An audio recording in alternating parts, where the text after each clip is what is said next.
Hey guys, it's Sonia here. How are you today? Welcome, welcome, welcome. It is Thursday, February 19th, 2026. And thank you for joining me today. I am recording podcast episode 207, and it's all about intention and discipline. So if you're curious with who I am, go ahead in your Google bar for just a second and put hashtag ASKSONYA. And that's going to give you a little bit of information about me, a surface review, if you would, and then come right back to this. Whether you're doing dishes or doing laundry or going for a walk, you can always screenshot where you left off if you're listening to the audio or the video. It'll work for both. Um, or you can just write your page number down if you're multitasking and doing an activity that's a little bit more dry, right? And you can just listen, have fun, relax. Today I am sharing with you some notes I've put together for an upcoming book. So it's not my fat loss book, but it's another book that's coming up after that one. I feel excited to know that I'm actually speaking about these books as if they've happened. I'm acting a lot as if these days, and I'm noticing the pivotal turnaround points. And this is what I hope for you too. So as we listen today, as we navigate through intentions and disciplines and what this looks like, I'm going to weave in some stories. I'm going to weave in some knowledge. I'm going to weave in some stories. I'm going to keep it real. It might sound a little bit different because I am reading from my notes, but sit back, relax, enjoy, and thank you so much for being a part of this. Before we get too deep and before life gets a little crazy, go ahead and subscribe or follow along. Hit the follow button on whatever platform you're listening to this on, and go to the link in my bio. You'll see all of the other icons where you're able to find me on social media, including like Amazon for my books or Spotify for the music and podcasts. So take a look at those, follow along on your favorites, and give me a review. Give me a review on today's episode. So again, today's episode is 207, Intention and Discipline.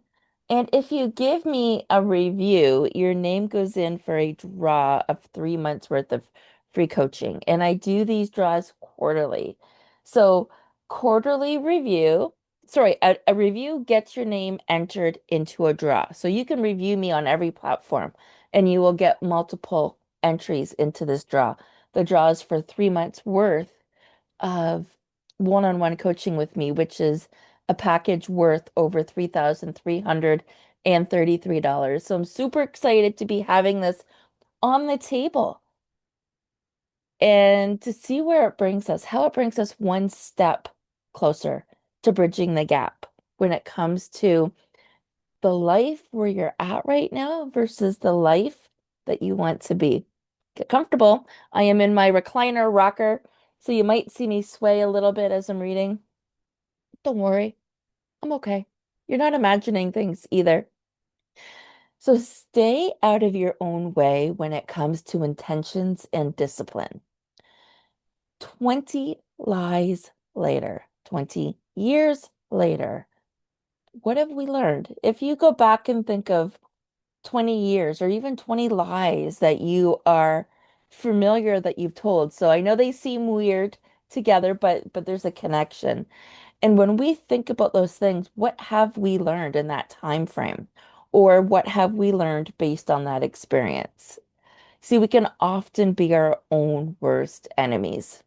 We find ourselves stuck or unfulfilled or as if we're just barely getting through life. It's easy to think that that's just the way things are. It is what it is, right? It's probably why I hate that saying. It lets us off the hook if we can blame it on how we're wired or that we just don't have that kind of luck that maybe somebody else had.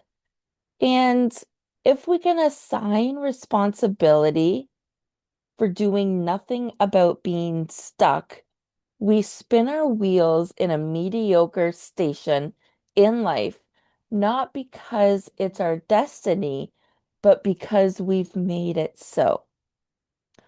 When we think we'll finally get beyond the just okay version of ourselves, then this happens, or that happens, or something unimaginable happens. We give all of our power to the outside forces and surrender the possibilities of an exceptional life to the chance that it might happen. I'm going to repeat that sentence, that last one. There's so much power there. And you'll notice this is a habit of mine. When there's so much power behind words, I do like to repeat them. So let me go back over that last sentence. When we think we finally get just beyond the just okay version of ourselves, only when this happens, or that happens, or the unexpected happens, when that happens, we give all of our power to outside forces and we surrender the possibilities of an exceptional life to the chance that this might happen. So much power there. All right, lean in close. It won't. An exceptional life doesn't just happen. An exceptional life is something that takes work, intentional work, disciplined work, work that you'll have to do every single day in the pursuit of being better tomorrow than you are today. Better tomorrow. That's the goal. 1% better. Better tomorrow. That's the secret to true fulfillment. Better tomorrow is when you wake up knowing you've made progress from where you were yesterday. That's when you'll feel a sense of accomplishment. The momentum of your efforts is the definition of growth. And ultimately, that growth is the foundation for your fulfillment. This is where you've heard saints and you've heard people say, if you're not growing, you're dying. If you're not feeding your mind, it's being emptied. And there's so much truth in that, just in that sentence alone. So every one of these lies we've been working through together, whether it's something today or something in the past, it was all based on a universal truth. I was at the root of what kept tripping me up. I was at the root of what kept tripping me up. Now, I know that there are roadblocks in society that makes it much more difficult. For some, for some people, for some situations, for some themes, it does make it more difficult for others than it was for me. But what I'm talking about are the things I could control, the lies I believed, internal roadblocks I had to deal with no matter what my background. I'm grateful that I now have the perspective. Hey guys, I had to record that. I told my mom right before I went live that I was going to record my podcast, and she was making grilled cheese. And next thing you know, there's a knock on the door, and my mom slides me in a grilled cheese. So I paused. I paused what I was doing and I ate it. And so now we're gonna go back a little bit. Just hopefully I remember where I left off. I normally don't pause, and I'm not as familiar with picking up where I left off and taking little breaks, but who can resist a fresh sourdough grilled cheese with the cheese that's like not the slices, but real cheese? Yes, I know. I know. I know. I know. Carbs, fat. I know. You don't have to go there. But ultimately, it's soft, comfortable, soothing food. It works for me every once in a while, and I cannot resist a fresh grilled cheese ever, ever, ever. All right, so let me try to see where it was where I left off. I believe it was right around here. So I know that there are roadblocks in society that make it much more difficult for some than it was for me. But what I'm talking about are the things I could control, the lies I believed, internal roadblocks I had to deal with no matter what my background. I'm grateful that I now have the perspective to see not only what it was that kept getting in my own way, but that I could have avoided falling down with a bit more intention and discipline. And I can start to avoid it now. So let's look at identifying 5 areas. Now, today we're not going to go over 5. Today we're going to go over 1, but I will be doing the multiple parts and eventually connecting them all together so you'll have access to them. Here are the titles that you're going to want to circle back to. But the 5 different areas that I do want to go over are going to help you get a handle on where you're at and where you're going, and hopefully help you step over and avoid some of the dumb stuff that we tend to do instead of pursuing a greater life. So define your operating principles. That's what we're going to talk about today. I'm going to share a story in a few minutes. Committing to habits that fuel you, grilled cheese. Find the leverage to live no other way. Hmm. Be deliberate in what you focus on and surround yourself with relationships that serve you. I don't know about you guys, but I'm super excited to jump into all of these. I am refraining by just doing the one today. You see, these are basic building blocks, and they may sound simple, but that's the point. As a personal development geek, I need things to be super simple. My neurodivergent brain will make them a lot more complicated than they need to be. And if it's simple for me, it'll be simple enough for everybody else. That being said, it's important that you hear these words. Simple does not mean inefficient. Simple does not equate to limited impact when applied to your life. And if you were to fully embrace 2 of these 5 things that we're going to go over, you would have a better life. 100%. So I'm about to tell you all a story. I need lipstick to tell you all the story. Get comfortable. I did this part in story form. So I integrated details, knowledge with story form. So this is based on a true story, but it is not my true story. And I've made a few changes just for the sake of you never know who's listening. So, ready? Story time. This is defining your operating principles. When I worked at the Walt Disney Company, I had 12 different jobs over 17 years. That meant 11 times a group of people was pulled into a conference room with some degree of anxiety as they waited on the news as to who their new leader was going to be. After the second or third time, I realized it was taking nearly the entirety of my engagement with the team to get them to a place where they understood who I was. We've been there, right? You're new to any kind of workplace. It takes you a long time to get that camaraderie because you're maybe new and you're maybe above them and right?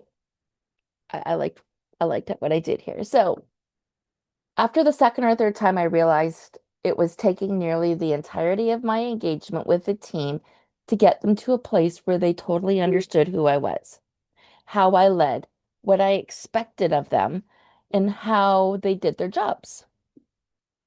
And the kind of culture, this is important, the kind of culture that I was hoping to have in that department or division. I needed a way to fast track the getting to know you portion of my time with my new teams. So I decided that if I could create a cheat sheet to accelerate the process, it would be a win-win on all sides. So I did just that. I made a list of what I called operating principles. And the next time I found myself in a meeting with the new team, I walked through them. Those operating principles, that is. These principles are a reflection of the truths in my life. Truths, you see, I decided to start with this one of the 5 building blocks. I decided to start on this one of the five building blocks because of the chapters the titles, the subjects that I just shared with you. The antidote to the lies that we tell ourselves, the stories that we've gone over, the truth that makes those lies impossible to believe. As I look at the list of operating principles, now I can see that each principle was born out of a time when I created imbalanced, stumbled, made things take longer, or created friction in my relationships, not by living to the standard. Trial and error over 25 years in the entertainment business created a roadmap. My first list of truths, and that can apply to all areas of life. Work to live, don't live to work. If you do something you're passionate about without making time for your family and yourself, you'll never be satisfied. It's number one. Number two, find a mentor you trust. You need someone who will champion your growth in the organization, so in your business, in your job, and in your life. We're not always surrounded by our biggest supporters. Actually, for some reason, it's the polar opposite to that, which makes reaching those goals so much harder and celebrating those small wins almost impossible because their perspective isn't shared. It isn't the same as yours and your truth. Take assignments that put you out of your comfort zone. So growth happens outside your comfort zone, and you cannot be fulfilled if you are not growing. Do more than just one thing with your career. Whether you work in PR, research, marketing, sales, or anything else like accounting or legal, a Renaissance man or woman is more valuable, marketable, and relied upon in any organization. A Renaissance man or woman. What does that mean to you? Stop right there and think about what does that mean to you? Sit with it. Later, Google it. See what aligns. And then take that image that's coming to mind and flip through some magazines or pay attention to TV shows you're watching. Does that person show up? How is that person showing up in your life right now? Develop initiatives, name them, represent their value, and update the organization as you progress. So, again, this could be family, this could be a job, this could be your business. Be a humble champion of and create visible momentum for the value you deliver to your team. So, visually, what can you do? Can you create some reports? Can you put growth into your team? And how can you apply this in other areas of your life? Surround yourself with strong people and let them shine. It makes you look better when you give credit. On the flip side, focus on how your efforts can accelerate your boss's promotion and not your own. So we just touched on this when it came to like manager employee, but if you flip that script a little bit and think of it as you and your boss, what can you do to make them look good? You'll find yourself promoted faster when you do. Again, your job, your immediate supervisor, your manager, it can be working at a corner store. It can be anywhere that you're applying this. Deliver honest feedback regularly, both up and down. So your boss and those that work for you. Deploying radical candor in in a consistent way. So radical candor, be completely honest. Be completely honest, but deliver it in a considerate way. Be gentle and empathetic in how you deliver feedback and how you hope it gets received. See, there's a difference between intention and perception, and you want to be very clear on that because perception is everything. So that leads to the next point. Act with integrity. Then you don't have to worry about what anyone thinks of you. But do 360 and ask for feedback from people with mastery in the areas which you want to grow and understand how to be better.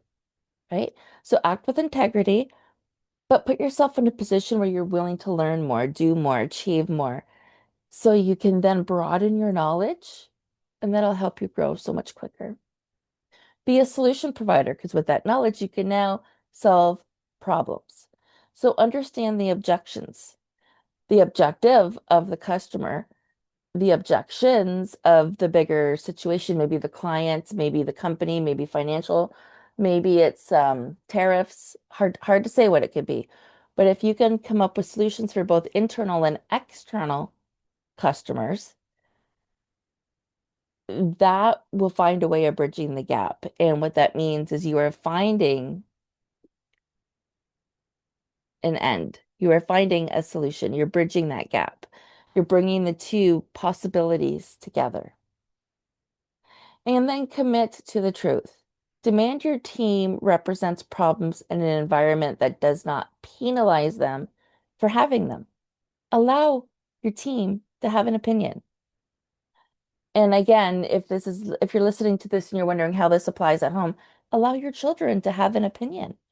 Let them be comfortable sharing their voice so they can learn what it's like to communicate respectfully with other people later in life. And how about your husband or your wife? Same thing. But I'm seeing a lot more blended families right now where we've got Gen Xers living with both their children and their parents. And this can be applied right there, right? Being just as nice to your parents is the upper, and being just as nice to your children is the lower. We talked about that a little bit earlier. So demands that the people around you represent problems in an environment that does not penalize them for having a voice. You want them to have a voice. Their opinion should be different than yours. And if it's drastically different, it's an opportunity for you to open your eyes or see things from a completely different perspective. That is open-mindedness. That is growth. So the only time anyone ever gets upset is when they're surprised by an outcome. So this helps you manage expectations honestly, and that will solve a lot of problems. Again, it's like open communication. It's respect. These people are trading 8+ hours a day of their time to be with you. Respect that. Sure, it's a choice they've made, but respect that. Okay, I'm not making this try to sound all businessy and corporately, but you understand where I'm going with this. So you're going to have to decide which one of these apply well to your situation in life. Remember, your personal, your professional. If you can't find a mentor, start with books, podcasts, social media, YouTube videos from voices that push you to think differently and to grow. If you don't know where to start, you can start with mine. I have over 200 episodes. Just kick back and relax. Um, if you're not comfortable taking assignments from anyone else, then take the initiative to push yourself into a challenge. You don't think you have the traditional career to do more than one thing or the things that you wish? This applies to you too, and to the stay-at-home moms, like I mentioned, or the stay-at-home dads. Your roles will continue to adapt through the life stages of your kids. The more you intentionally are adding more value to yourself, your parenting skills will be better. You'll be better able to equip your family, to equip your kids, to be equipped to growth and to change and to being adaptable. This practice with teams in a work environment has transitioned into personal growth and goal setting practices in my personal life. As well, I have a dog that's crying. I don't know if you guys can hear it. As well, you know, I stay up to date and trying to make my goals happen no matter what. But there is room for forgiveness and there is room for practice. So let's go over these because you want to ask yourself, so a goal like some of the ones that we just mentioned, and I'll go over them. A goal like, let's just see where I have them here. Defining your operating principles, committing to habits that fuel you, finding the leverage to live Finding the leverage to live, not the other way around. Be deliberate in what you focus on and surround yourself with relationships that serve you. Those are the key areas. Those are the key habits that you're working on. If any of these statements feel like they're your big, audacious, hairy goal, then you want to ask yourself, if these statements are true, doesn't matter how scary they are, how do I need to behave today to make them so? If these statements are true, how do I need to behave today to make them so? Okay. So, for example, our charitable foundation gives away $10 million a year. I'm an exceptional wife who actively I'm an exceptional wife who actively pursues her husband. I'm present, involved mom who makes eye contact and has conversations without technology. And I am in physical shape from working out every single day. These declarations of my intentions each morning set me up for how I would like to operate for the day. And some of these might match where you're at. And if they do, borrow one of mine until you're ready to create your own. You see, list the goals that, if followed, set you and those around you up for success. I share my personal entries each day in my group. Sometimes I share them out loud. I share them with different people. Sometimes it's just in my journal, but I don't normally keep them to myself.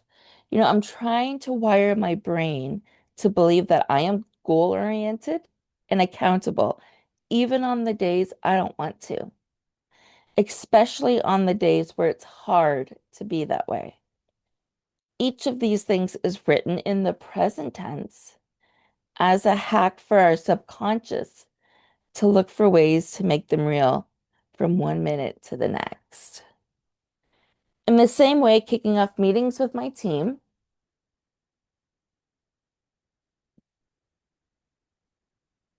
in the same way, kicking off meetings for my team set the bar for what's to be expected. They also clearly drew boundaries around what wasn't expected. If you do the things on the list, you won't do the opposite of those things. And if you incorporate this into your life, when do you find yourself veering into areas that contradict what you've told yourself? Your teams, your spouse, or any support that you're working with. You'll be able to snap yourself back more quickly into the version of you that knows who you're trying to be.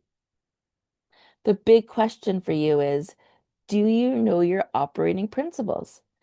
If you aren't clear on what you believe, on your truths, on your chances of you avoiding the lies that trip you up are unbelievably higher.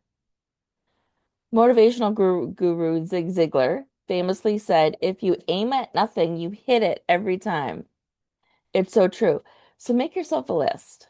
How would the version of who you hope to be show up for your family and your business today? What version of you gets the greatest yield of your team as their boss out of your small humans as their parents, as big as they are? When you look yourself in the mirror, what do you hope to see? And how are the guardrails that you're putting around your life and yourself, how are they helping you deliver that more exceptional, more fulfilled version of you? I am so curious. And for those that are catching the video, Chop Chop is right here, anxiously trying to get out the door. He distracted me quite a few times. It's okay. I'm stronger than any one distraction. Sorry for moving the camera so much as well. Guys, thank you for chiming in. You're definitely going to want to stick around for those other 4 or 5 pieces. Four. 4 pieces that we're going to go over, 4 principles that we're going to go over, whatever you want to label them. And I promise you, I'm going to package this all up into a nice little set and get it all out to you. So definitely either DM me on your favorite social platform or send me an email, sonyajanice@gmail.com. SONYAJANISSE at gmail.com. Thanks, guys. It's great doing this with you. I am almost up to date with my podcast. And then it feels like, besides my upcoming vision board party, I'll be able to exclusively finish off my fat loss book. Stay tuned.